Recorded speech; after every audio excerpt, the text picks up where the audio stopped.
Of course, all dinosaurs are fascinating in their own right, and as I grow older, I find myself less interested in picking favorites. But I've also grown to appreciate that the world of dinosaurs is a lot wider than just the cool theropods. Over the years, I might have said my favorite dinosaur was Allosaurus or Eutyrannus. In fact, I've probably said so several dozen times. This was a very common question back in the day, but eventually I started answering Diplodocus. I'm sure watching Walking with Dinosaurs at a formative age had nothing to do with this. Nowadays, though, and once more pertaining to both Walking with Dinosaurs and the Morrison Formation, a slightly different animal springs to mind. Stegosaurus has possibly one of the weirdest, most recognizable, and awe-inspiring silhouettes of any extinct animal yet recovered from our planet's ancient geologic vaults. So how well has Creative Beast Studio brought this iconic creature back to life? I mean, they did okay, I guess. The Beasts of the Mesozoic Stegosaurus stenops is one of the first large BOTM figures in several years to be entirely hand-sculpted, and the craftsmanship on display is obvious and easy to appreciate.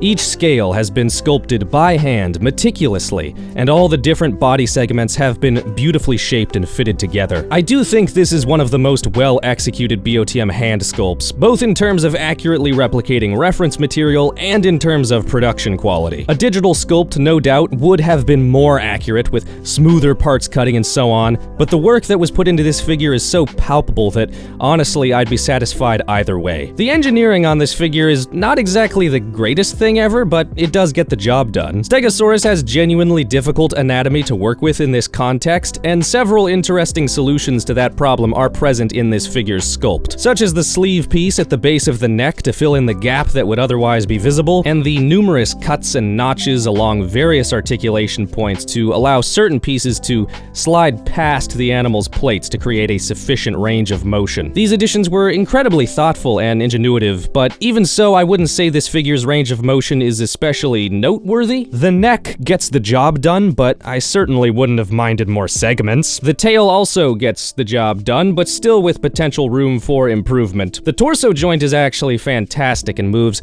very smoothly with little hindrance, and the limbs are mostly what you'd expect and mostly do what they need to. Except for the ankles. The ankles are bad.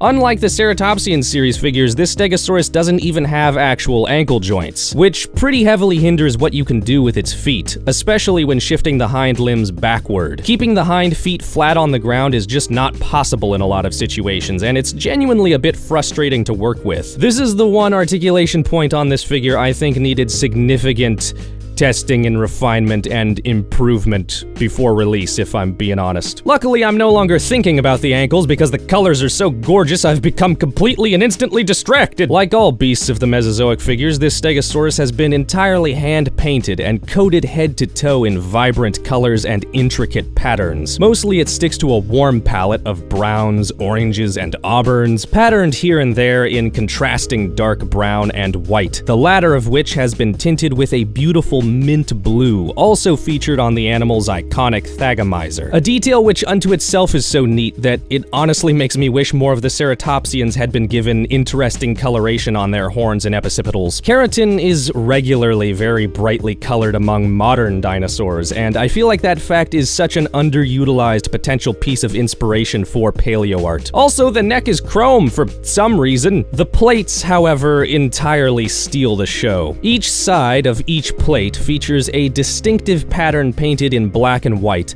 all of which are completely unique from one another. And all of the plates have been trimmed in this borderline phosphorescent-looking teal. The plates are probably the most recognizable and important feature of Stegosaurus's anatomy, and they have been rendered here spectacularly. Reconstructively, this figure seems relatively sound. When descriptions of subadult Stegosaurus specimen Sophie were published in late 2014, a lot of paleo artists quickly took to reconstructing adult individuals of her species with similar proportions to her own. However, the exact proportions and body shape of adult Stegosaurus continue to undergo a certain degree of adjustment and refinement in the coming years, bringing the actual animal's assumed proportions somewhere roughly between those of other stegosaurs and the outdated borderline semicircular Stegosaurus of years past. Have you seen how other stegosaurs are shaped? This never made sense. Why would it look like this? Gonna find a Greg S. Paul Stegosaurus for that part of the video. Matt Dempsey CRIKEY's skeletal from 2021 seems mostly to take all of this recent science into account,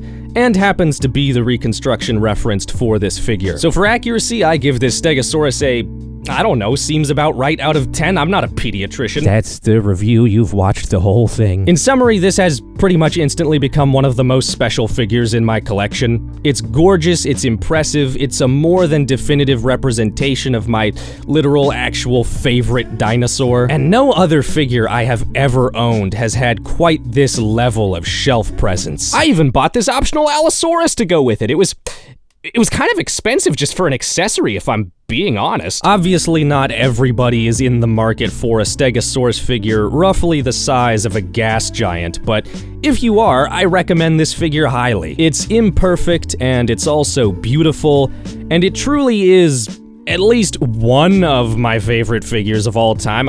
It's hard to pick, man.